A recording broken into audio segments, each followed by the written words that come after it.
For more than half a century, Hollywood liberals and America's foreign policy establishment eyed each other with suspicion. From Vietnam to Iraq, actors were often the harshest critics of whatever wars Washington was pushing at the time. A lot has changed, though. The rise of Donald Trump has caused elites from across the spectrum to realize they've got a lot more in common with each other than they do with the American middle class. Suddenly, liberals in L.A. are warming to the idea of pointless foreign wars. Rob Reiner is an actor, a director, a liberal. He now has a group designed to investigate Russian interference in the last election. He's joined forces with all kinds of pro-war conservatives in Washington. Here's their latest ad. Listen carefully. We have been attacked.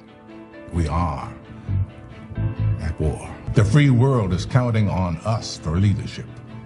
For 241 years, our democracy has been a shining example to the world of what we can all aspire to. And we owe it to the brave people who have fought and died to protect this great nation and save democracy. And we owe it to our future generations to continue the fight. So there's Morgan Freeman working for Rob Reiner in league with longtime war enthusiasts in Washington like David Frum and Max Boot, telling us we're at war. So when does the bombing start exactly? We sat down with Rob Reiner to ask him that question. Watch. So we're at war. How would you respond if President Trump took you seriously and sent the B-52s to St. Petersburg or blockaded the Gulf of Finland? How would you support that? No. Well, when we say we're at war, we're talking about a cyber war. It doesn't make that clear. It just says we're Morgan Freeman, who everyone trusts, his voice, you know, evokes immediate trust in everyone. We're at war. So, but you don't really believe we're at war. Why are you saying it then? Well, because if you watch the entire video, it talks about cyber warfare. It talks about how he was able to use, you know, the internet and cyber tools to attack the democracy, which is what they did. But shouldn't you say somewhere in there, we're not really at war? I mean, we're just kind of taking creative license. We're just trying to get you all pumped up. But it's not really war. Like, we shouldn't respond as you would as if you're in a war. Why not just say that so you don't confuse people?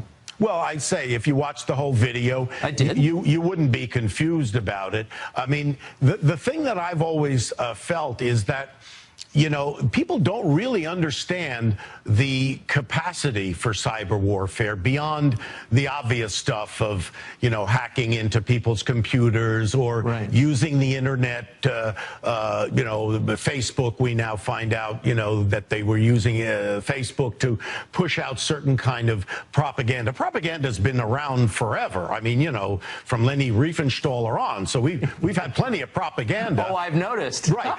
but the point is, is that beyond the propaganda, there are other aspects to cyber warfare that have been used. We've used it. The Russians have used it.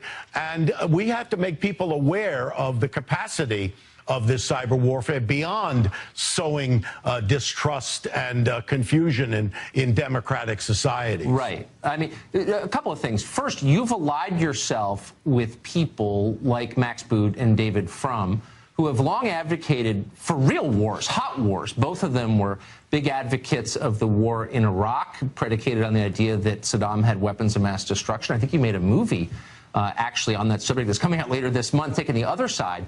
But are you a little bit concerned you've wound up linked to people who are advocating and have over decades a series of actual wars where people die? Are you comfortable with that?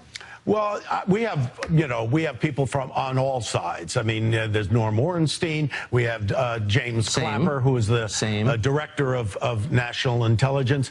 And there are many supporters. Norman Lear is a supporter. We have liberals and hawks and doves, as you say, on both sides. So we're not advocating going to war or going to a traditional war with Russia, but we are already in a cyber war with them. And, Right. and if people want to turn their heads away from that, it's at their own peril. The point I'd like to make, and this is really important for people to understand, because this really doesn't have anything to do with Donald Trump. Trust me, because Donald Trump, whatever happens to him is going to happen to him. I mean, there are already investigations. Mueller's going to find what he finds. The House and Senate have their own investigations. They'll find whatever they find. But beyond that, we've been invaded in a certain way. And the thing that has been so upsetting to me, and I don't know how old you are, Tucker, but, you know, I can remember when I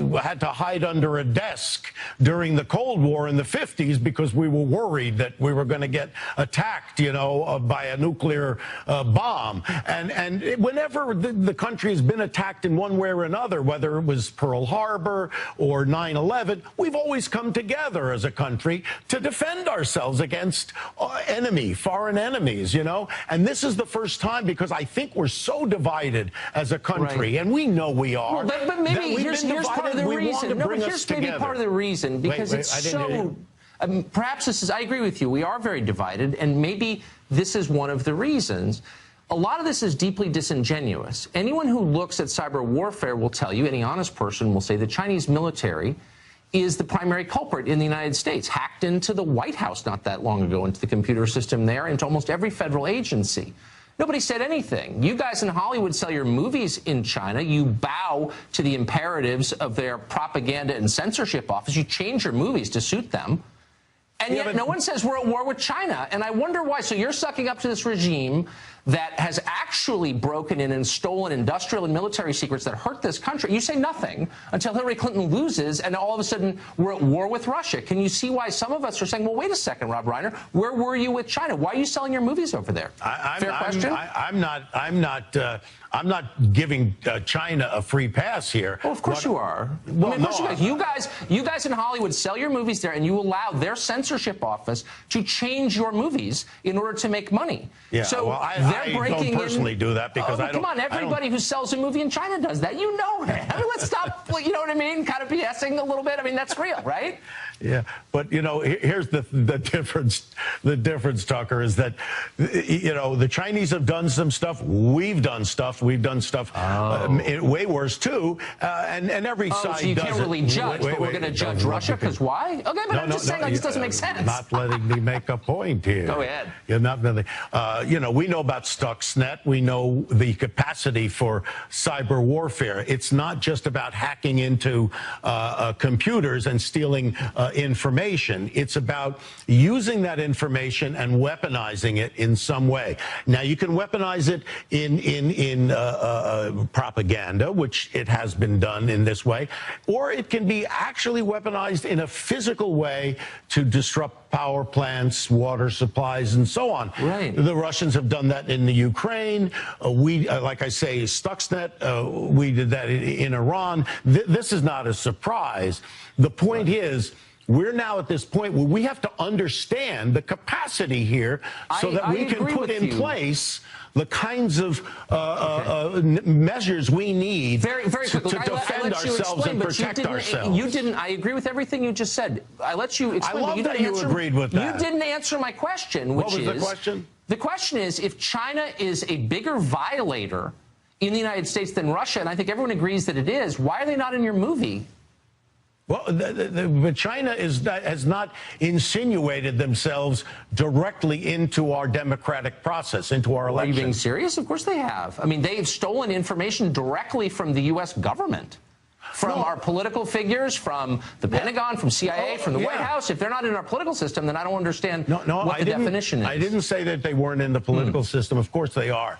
What I'm saying is they didn't utilize that material to try to affect an election in some way. I get it. Okay, so you can see why maybe some of us are a little bit skeptical. Maybe you're not selling as many movies in Russia as you are in China. Anyway, whatever. Good luck with David Frum and Max Boot. Good to see you, Rob. Thank you. Nice to see you.